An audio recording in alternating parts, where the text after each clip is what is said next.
Muy buenas, soy Marcos Vázquez y estás escuchando un nuevo episodio de Preguntas y Respuestas en Radio Fitness Revolucionario. Empezamos hablando de la astaxantina y su potencial efecto en el cerebro y en la vista, porque seguramente no sepas que los ojos son una extensión del cerebro.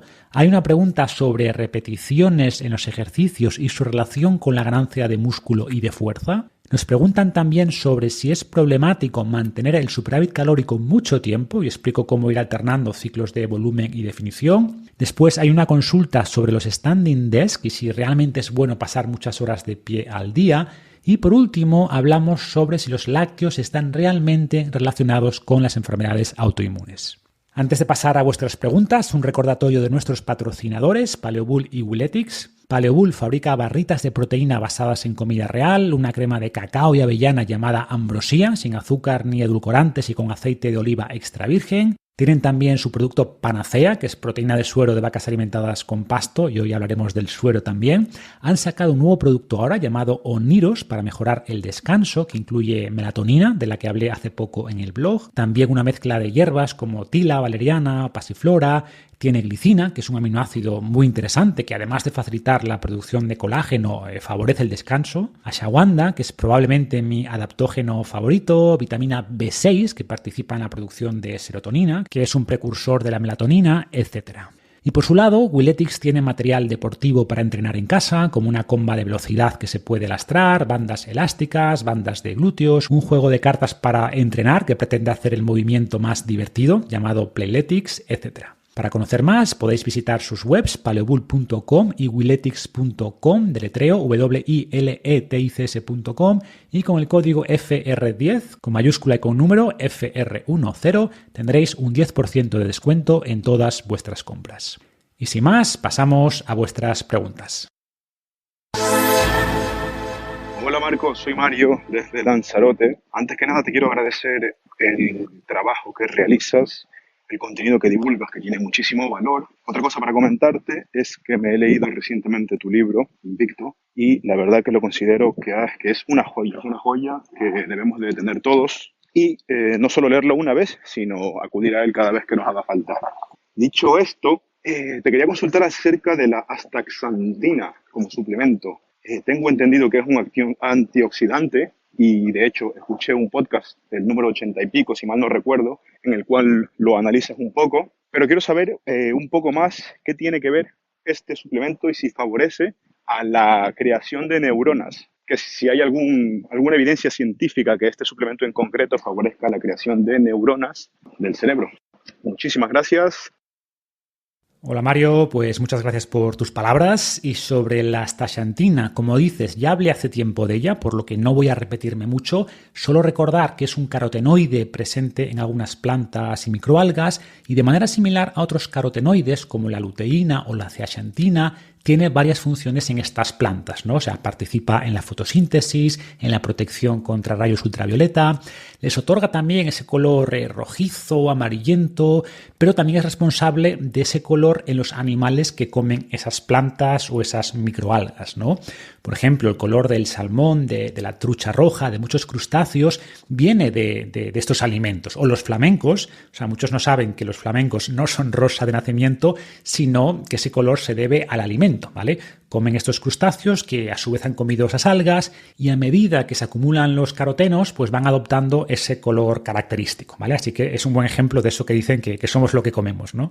Entonces, estos carotenoides, pues ya en el cuerpo humano tienen distintas funciones, actúan, por ejemplo, de antioxidantes para luchar contra el exceso de radicales libres. Hay varios estudios que muestran beneficios además para mejorar el riego sanguíneo, pero donde más estudiaron originalmente o se mostró, se vio más eficacia es para la salud visual, ¿no? Porque parece que reducen el riesgo de degeneración macular, que es un daño que se produce en la retina, que hace que se pierda visión gradualmente. Y estos carotenoides, ¿no? Pues hablo de la zeaxantina, de la astaxantina, de la luteína, pues han demostrado, como digo, que pueden prevenir o ralentizar esta degeneración. ¿Qué ocurre? Pues que algo que pocos conocen es que el tejido de la retina es muy similar al tejido del cerebro. De hecho, técnicamente la retina y el nervio óptico son extensiones del cerebro, ¿vale? Que se separan de él durante el desarrollo del embrión y por tanto, repito, podríamos considerar la retina parte del cerebro o al menos del sistema nervioso central. Y por tanto, cuando hay algún compuesto que beneficia a la vista, es lógico pensar que podría también beneficiar al cerebro, ¿no? Y por ejemplo, en mi último libro, Saludablemente, pues hablo de estos betacarotenos e indico que sí han demostrado tener un papel neuroprotector. ¿Cómo ejercen ese beneficio? Pues esto ya no está tan claro. O sea, por ejemplo, respondiendo a tu pregunta, un estudio en ratones de edad avanzada demostró que la astaxantina puede cruzar la barrera hematoencefálica, puede por tanto llegar al cerebro y mejorar el rendimiento cognitivo de estos ratones en varias pruebas de orientación espacial, ¿no? En esta orientación espacial, el hipocampo juega un papel importante. En el hipocampo es donde más probable es que se formen nuevas neuronas, pero no se observó en este estudio que la astaxantina elevara la neurogénesis. En humanos, hasta donde yo sé, tampoco se ha visto que se produzca esta neurogénesis, pero sí se ha visto también mejora cognitiva en adultos mayores, ¿no? Y se le atribuye un claro papel neuroprotector, como decía antes. Por tanto, no podemos afirmar a día de hoy que eleva la producción de nuevas neuronas, esta neurogénesis, pero, como explico en Saludablemente, la plasticidad cerebral o la mejora cognitiva en general depende de otros muchos factores. Por tanto, nos puede beneficiar sin que haya producción de nuevas neuronas, que de hecho, aunque esta neurogénesis es posible, por supuesto, no es nada fácil, ¿vale? No es que el cerebro esté produciendo neuronas nuevas constantemente, pero, repito, todo lo que implique reducir la inflamación, aumentar la llegada de oxígeno al cerebro, reducir la acumulación de proteínas dañadas en el cerebro, etcétera, pues podrían ayudar a proteger el cerebro del daño asociado al envejecimiento de manera seguramente similar a cómo protege la vista, ¿vale? Porque, repito, hay muchas similitudes entre el tejido de los ojos, especialmente de la retina, y el tejido del cerebro.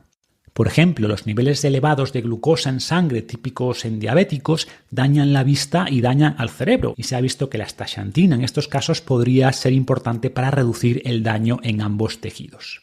Después, la duda podría ser si simplemente intentamos comer más alimentos ricos en astaxantina, como los que mencionaba antes, o si tiene sentido suplementar, ¿vale? Y aquí, bueno, como siempre, depende de cada caso. Personalmente no suplemento con astaxantina porque creo que lo interesante es ir a la fuente, es ir a esos alimentos que lo contienen y que no solo contienen astaxantina, sino también otros carotenoides que han demostrado pues, tener efectos beneficiosos para la vista, para el cerebro e incluso podría haber efectos sinérgicos entre ellos, ¿vale? Y por eso mi recomendación iría por aquí, pero obviamente en personas mayores que empiezan a tener síntomas de degeneración macular, de problemas cognitivos, pues tendría todo el sentido probar con un suplemento de astaxantina y se han visto, por ejemplo, buenos resultados con dosis de 10 miligramos al día.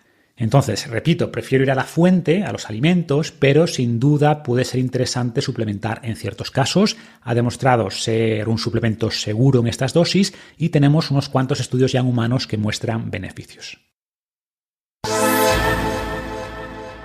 Muy buenas, Marco. Antes de nada, muchas gracias por todo tu trabajo. Te descubrí gracias a mis compañeros Miguel y Rocío, que seguro que están escuchando este podcast, y a los que les envío un saludo y también les estoy muy agradecido. Mi pregunta es si a la hora de progresar en fuerza e hipertrofia hay alguna mejoría por hacer sesiones con más repeticiones teniendo como base programas como desencadenado o efecto kettlebell y asumiendo que en todo momento estamos intentando aumentar todo lo posible los niveles en cada uno de los ejercicios. Por ejemplo, si mi nivel es 3 en dominada y ese día toca entrenarla, ¿hay alguna mejoría por hacer un mayor número de repeticiones de las que propone desencadenado asumiendo que no estoy limitando esfuerzos para llegar al nivel 4?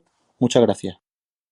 Gracias por la pregunta y gracias también a tus compañeros por recomendarme. Y sobre las repeticiones, o bueno, sobre la hipertrofia en general en relación a las repeticiones, tengo varios artículos que dejaré en las notas del episodio porque no hay una respuesta sencilla y directa, pero voy a intentar resumir algunos conceptos básicos para orientarte. Primero, si tuviera que darte una respuesta corta, te diría que sí, ¿vale? Que si puedes añadir alguna repetición extra en los ejercicios, hazlo. Piensa que en desencadenado propongo un rango razonable que funciona bien para la mayoría, pero que se debe ajustar a cada persona. Evidentemente, si estás en el nivel 3 de dominadas, por decir algo, y puedes hacer muchas más repeticiones de las indicadas, lo que debes hacer es pasar al siguiente nivel, ¿vale? Es lo que más te va a ayudar a seguir ganando fuerza y músculo, pero si indico, por ejemplo, 8 o 10 repeticiones y tú puedes hacer 12, pues haz 12. Como regla general, más volumen de entrenamiento va a generar más hipertrofia. Además, esas repeticiones finales están activando todas las fibras musculares y algunos autores opinan que son, por tanto, especialmente efectivas para desarrollar hipertrofia. De ahí que se les llame, de hecho, repeticiones efectivas, y algunos proponen, de hecho, solo contar estas repeticiones efectivas de cara a evaluar el potencial de hipertrofia. Esta teoría tiene cierto respaldo y, por ejemplo, tenemos varios estudios que indican que si llevas las series al fallo muscular vas a ganar más o menos el mismo músculo trabajando con bajas repeticiones que con altas repeticiones. Pero eso no implica que debas llegar siempre o ni siquiera con frecuencia al fallo muscular, porque tenemos también estudios que indican que trabajar con RIR2, que se refiere a dejar un par de repeticiones en la recámara, produce las mismas ganancias de músculo con menos riesgo, ¿vale? Sobre todo cuando hablamos de movimientos con barra, o sea, con peso externo, donde hay más riesgo de lesión que usando el propio cuerpo. También es cierto que cuando somos novatos, pues esto del RIR2 o de poder estimar ese punto donde podrías hacer 2 repeticiones más si te pusiera una pistola en la cabeza, no es fácil, ¿vale? Generalmente la gente peca de entrenar demasiado lejos de ese fallo muscular. Por eso repito que si notas que puedes hacer alguna repetición adicional, seguramente te ayudará. Dicho esto, debemos también diferenciar entre hipertrofia y fuerza, porque aunque ambas están íntimamente relacionadas, y como regla general más fuerza implica más hipertrofia y al revés, hay algunas particularidades. Por ejemplo, he dicho que puedes ganar masa muscular con intensidades muy distintas, con rangos de repeticiones más altos o más bajos, siempre que no te quedes demasiado lejos del fallo muscular. Y lo mismo ocurre con la fuerza, pero no de manera tan flexible, digamos. Y en general es mucho más efectivo usar algo más de intensidad y por tanto menos volumen para ganar más fuerza. Y por eso en desencadenado, en el bloque de fuerza, recomiendo usar un nivel superior del ejercicio, aunque esto implique reducir el número de repeticiones. Además, para ganar fuerza queremos entrenar con el sistema nervioso más fresco, o sea, que cada serie estés más descansado, y por eso tampoco recomiendo llegar al fallo muscular si el objetivo principal es la ganancia de fuerza. Entonces, por cerrar, recuerdo como siempre que el objetivo es la sobrecarga progresiva, es decir, ir mejorando nuestras marcas anteriores, y eso se puede lograr subiendo gradualmente el nivel de cada ejercicio, o incrementando el peso que usamos en ejercicios con peso, con kettlebell, con barra, etc. Pero en el caso de desencadenado, pues sería principalmente incrementando el nivel del ejercicio, pero también se puede progresar añadiendo alguna repetición extra en el mismo nivel, reduciendo en algunos casos el tiempo de descanso, usando un chaleco con lastre para incrementar un poco más la intensidad. Y si vas progresando de esta manera, pues vas a ir ganando fuerza y músculo, y este progreso es mucho más importante que si haces un par de repeticiones más o menos. Y por esto recomiendo siempre tener un diario de entrenamiento, me da igual que sea digital o en papel, ya que si no anotas lo que haces va a ser mucho más difícil asegurar esta progresión y por tanto asegurar esas ganancias de fuerza y músculo. Querido Marcos, recibe un saludo de este seguidor tuyo boliviano y no puedo dirigirme a ti sin agradecerte primero por cuánto impactas nuestras vidas y nuestro entorno con tu prolijo trabajo. Bueno, tengo una inquietud respecto a lo que en inglés se le dice los standing desks, o sea, estos escritorios de altura regulable que nos permiten trabajar de pie o sentados. Bueno, las ventajas yo creo que son obvias, pero me pregunto si es que habrá aquí alguna precaución o buena práctica que recomiendas tú considerar. Vengo trabajando en este tipo de mueble ya un par de meses y me he dado cuenta de que anteayer ya pude estar mis 8 horas de trabajo únicamente de pie frente al ordenador. Y me pregunto si es que a lo mejor estaré entrando en algún exceso o quizás es más bien una situación ideal. Bueno, gracias Marcos, te sigo asiduamente en esta revolución que empujas. Un abrazo. Gracias por la pregunta y aprovecho para enviar un abrazo a mis seguidores en Bolivia, que sé que sois muchos. Y a ver, sobre el Standing Desk, tengo un artículo donde hablo sobre cómo diseñar un entorno de trabajo más saludable o lo más saludable posible, sobre todo para los que trabajamos mucho tiempo con el ordenador. Y el Standing Desk es para mí una pieza importante de este entorno de trabajo. Y pondré un enlace a ese artículo en las notas del episodio, pero tampoco recomiendo estar todo el día de pie. De hecho, cada vez me gustan menos estos mensajes o diagramas sobre la postura que supuestamente debemos mantener al estar sentados, al estar de pie, porque cada vez más evidencia indica que lo que realmente necesita nuestro cuerpo es cambiar con frecuencia de postura. Y de hecho, si revisamos estudios, por ejemplo, de hábitos de tribus cazadoras-recolectoras, no pasan 10 horas al día de pie, ni mucho menos, ¿vale? Caminan mucho, desde luego, pero cuando comen o están en grupo o trabajando en sus herramientas o lo que sea, están en el suelo un rato, cambian de postura, pasan bastante tiempo también en sentadilla, que es una postura de descanso para ellos, pero no están horas y horas de pie. Yo lo que intento hacer es alternar espacios donde me siento con espacios donde me pongo de pie. Y durante muchos años lo que hacía es simplemente poner una caja sobre el escritorio para poner el ordenador arriba y ese era mi standing desk, ¿no? Y para sentarme, pues simplemente quitaba la caja y ya está. Ahora tengo un standing desk de verdad, regulable en altura, y hay actividades que prefiero hacer de pie, como grabar este podcast, como tener reuniones.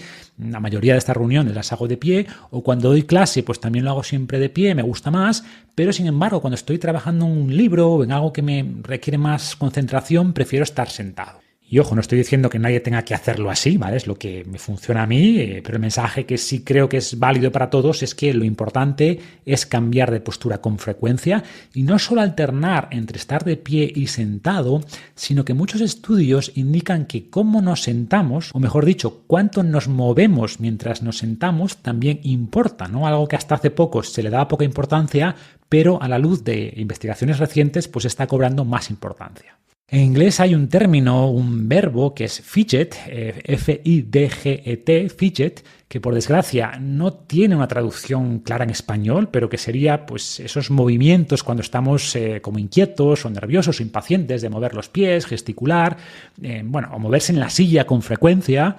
Y tenemos varios estudios que indican, por ejemplo, que al hacer más fidgeting, ¿vale? En gerundio, o sea, al movernos más en la silla y cambiar más de postura, se mitigan muchos de los riesgos que vemos en los estudios clásicos que solo evalúan el número de horas sentado. Esos pequeños movimientos, ese fidgeting, es suficiente para elevar el gasto calórico, para llevar más sangre a los tejidos, para reducir la inflamación asociada a la inmovilidad, probablemente también para oxigenar un poco el cerebro y desde el punto de vista musculoesquelético es también muy saludable porque, repito, nuestro cuerpo requiere cambios constantes y no mantener posturas fijas por horas y horas. Entonces, si sumamos alternar espacios de trabajo de pie con otros espacios sentado, con incluir suficientes descansos, ¿no? Por ejemplo, ponerse un temporizador para levantarse cada media hora. Yo uso un reloj de arena, por ejemplo, y cada media hora pues me levanto, camino un poco. Podemos también hacer unas sentadillas, colgarnos 20 segundos de una barra de dominadas o simplemente caminar un poco por la casa o por la oficina.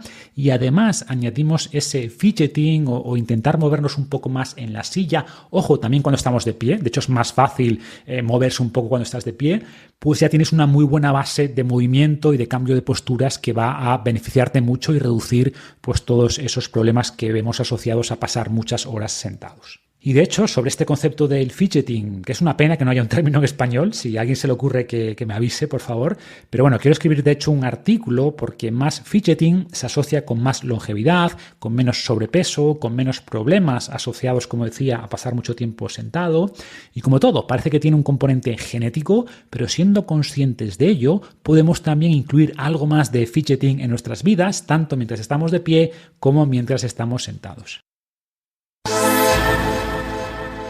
Buenas, Marcos. Lo primero, darte las gracias por todo lo que aportas. Te conocí gracias a mi hermano, que es un gran seguidor tuyo. Me habló de tu podcast y me regaló tu libro Invicto, ya que a mí me gusta mucho la filosofía. Y desde entonces yo también me he hecho un gran fan tuyo, escucho tu podcast, me he comprado tu libro Soy Salvaje y el nuevo Saludablemente, que me ha encantado. Y mi pregunta iba sobre el superávit calórico y si es negativo mantenerlo durante mucho tiempo. Muchas gracias otra vez por todo y un saludo. Pues muchas gracias por seguirme, gracias a tu hermano por recomendarme. Y a ver, sobre el superávit calórico, la respuesta va a depender en gran medida de cómo de grande es ese superávit y qué haces con él. Me explico. Si hablamos de un superávit ligero, de un 10%, digamos, y lo acompañas de una buena programación de entrenamiento de fuerza, pues gran parte de ese superávit se va a convertir en nuevo músculo, vas a ganar también fuerza y esto es positivo tanto para tu salud como sin duda para tu estética, ¿vale? Y en los típicos ectomorfos, a quienes les cuesta ganar masa muscular, que nunca han hecho una buena programación de fuerza, como era mi caso hace muchos años, pues pueden estar unos cuantos meses en superávit calórico ganando masa muscular y no es raro ver ganancias en el primer año pues de 7-8 kilos de músculo o incluso más en hombres y quizá de 4 o 5 kilos en mujeres. Y por tanto, tiene sentido en estos casos pues estar gran parte del primer año en superávit y los resultados van a ser en general muy positivos. ¿Qué ocurre? ¿O qué dos cosas ocurren? Primero, que a partir de cierto punto las ganancias musculares son cada vez más difíciles, o sea, el segundo año pues se va a ganar quizá la mitad que el primero, el tercer año la mitad que el segundo y por eso a largo plazo pues un superávit calórico mantenido va a suponer un aumento de la grasa corporal y eso sí puede suponer problemas. A nivel de envejecimiento, pues es cierto que periodos constantes de crecimiento / anabolismo, que no sean equilibrados con periodos de déficit calórico, de ayuno, etcétera, pueden también acelerar el envejecimiento. Eso por un lado, y por otro, que mucha gente cuando quiere ganar masa muscular se queda solo con la parte del superávit calórico, pero no hace después una buena programación de fuerza y el resultado es que gana mucho menos músculo del que debería y mucha más grasa, ¿no? O también si te pasas mucho con las calorías, aunque hagas una buena planificación del entrenamiento, pues vas a acumular más grasa de la deseable. Entonces, resumiendo, una fase de volumen, de superávit, bien planteada, con la planificación del entrenamiento adecuada, puede ser muy beneficiosa, sobre todo al principio y sobre todo para ese perfil ectomorfo, pero a partir de cierto punto lo normal es ir alternando periodos de volumen con periodos de definición, de tal manera que puedas seguir subiendo masa muscular a largo plazo, poco a poco, pero manteniéndote siempre dentro de un rango razonable de grasa corporal y evitando además esos posibles problemas asociados a mantener el cuerpo siempre en anabolismo. No queremos un exceso de activación de mTOR, ya hemos hablado varias veces de los problemas que eso puede tener y por tanto, repito, mi recomendación es ir alternando esos ciclos de volumen y de definición. Y si os interesa este tema, ¿vale? Cómo organizar estos ciclos, pues profundizo mucho más en ellos en mi programa Barra Libre para hombres y Guerrera Espartana para mujeres porque también hay ciertas particularidades. Hola Marcos, soy Lucía y te hablo desde Madrid. En primer lugar quería felicitarte por el enorme trabajo que realizas. Mi consulta va enfocada al consumo de los lácteos. Creo que la mayor lacra que tiene nuestra sociedad es el tema de las enfermedades autoinmunes y degenerativas que padecemos todos cada vez más jóvenes, en muchos casos con 20 y pocos años. Cada vez hay más evidencia científica de que los productos lácteos están detrás de muchas de estas enfermedades. No solo los lácteos, es una combinación de más factores, pero desde luego el papel de los lácteos es muy importante en enfermedades como acné, desórdenes hormonales, enfermedades autoinmunes, etc. Me sorprende mucho que una persona como tú siga recomendando el consumo continuado de lácteos y de proteína de leche para obtener mayor masa muscular. La proteína de la leche efectivamente es la que está detrás de estas enfermedades y aunque sea buena para generar masa muscular, creo que hay alternativas como es el huevo o la alimentación real y la sinergia de nutrientes que tú siempre hablas, que puede ser igual o más efectiva para la generación de masa muscular. Así que espero tu opinión al respecto y de nuevo muchísimas gracias. Gracias por la pregunta, Lucía. Aunque bueno, más que una pregunta, es una serie de afirmaciones que haces que desde mi punto de vista tienen poco fundamento. Voy a intentar darte mi opinión. Primero, dices que la mayor lacra que tiene la sociedad son las enfermedades autoinmunes y no sé en qué te basas o cómo llegas a esa conclusión, porque hay trastornos que afectan a muchísimas más personas, ¿no? La principal causa de mortalidad es enfermedad coronaria. Hay muchas más personas, además, con trastornos como diabetes tipo 2 o síndrome metabólico que con cualquier enfermedad autoinmune. Y en general los estudios muestran una relación inversa entre consumo de lácteos y estos trastornos, y especialmente de lácteos fermentados o de suero, que son los que recomiendo principalmente. Eso no implica, por supuesto, que los trastornos autoinmunes no sean un gran problema, que lo son. Además, se ha visto una elevación de los casos en la última década y, sin embargo, el consumo de lácteos se ha reducido en muchos países desarrollados, entre ellos España. Entonces, sería difícil pensar, como dices, que juega un papel importante cuando hay una correlación inversa a nivel global. Y después en los estudios, ya en grupos concretos, tampoco se ve esta relación en la mayoría de casos. De hecho, en muchos trastornos se ve un factor protector de los lácteos y, repito, especialmente de los que recomiendo, que son los fermentados y el suero, porque con la leche hay más heterogeneidad. Hay, por ejemplo, algunos estudios donde se ve una asociación con más riesgo de cáncer de próstata o de pecho al elevar el consumo de leche, pero no se encuentra asociación con lácteos fermentados o proteína de suero. Después, hay algunos indicios de que la leche con caseína A1 podría jugar un papel en alguna enfermedad autoinmune como la diabetes tipo 1, aunque es un tema todavía en investigación. Yo, por si acaso, para quien tome mucha leche, recomiendo priorizar la que tiene caseína A2, ¿vale? De razas como la Jersey. Y es cierto que más personas tienen alguna intolerancia a la caseína que al suero, que es más abundante en la leche materna, y por eso seguramente estamos mejor adaptados al suero que a la caseína. Después, el suero ha demostrado tener un efecto antiinflamatorio que podría de hecho ser interesante en ciertas enfermedades autoinmunes, además de elevar la producción de glutatión, que es nuestro principal antioxidante.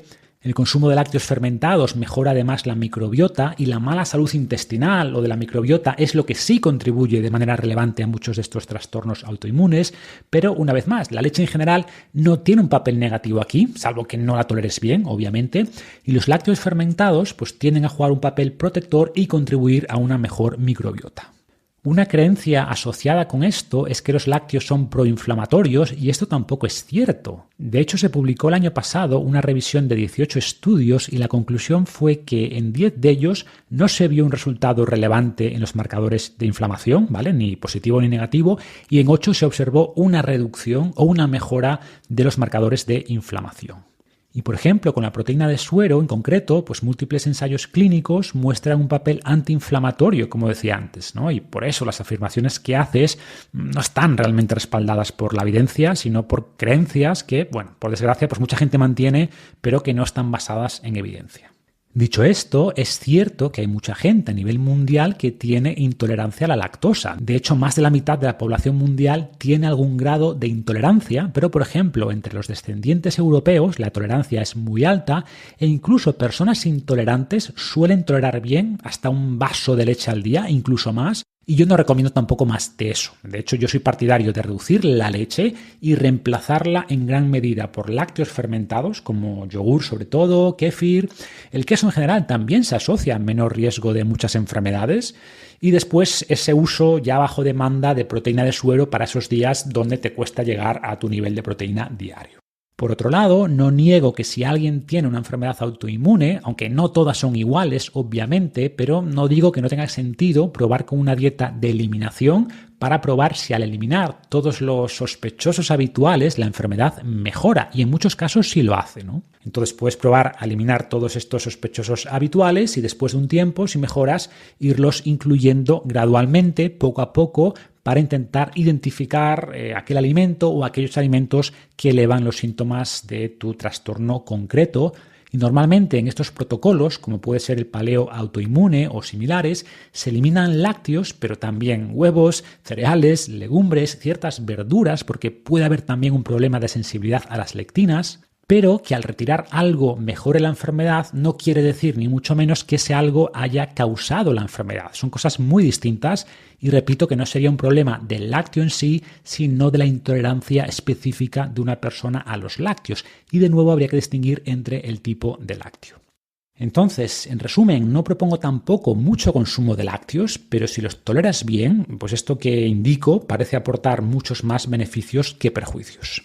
Y por tolerancia no me refiero solo a la lactosa, que también, pero por ejemplo, lo que comentas del acné, es cierto que en algunas personas la leche puede aumentar el acné, quizás por una elevada respuesta insulinogénica, y si es tu caso, pues bueno, tendrías que reducirla o eliminarla, pero esto te puede ocurrir con casi cualquier alimento, ¿vale? Incluso el huevo. O sea, el huevo es un gran alimento, pero hay gente que tiene intolerancia. Así que, bueno, espero haber aclarado mi postura y pondré en los enlaces algunos artículos con varias de estas referencias para quien quiera profundizar.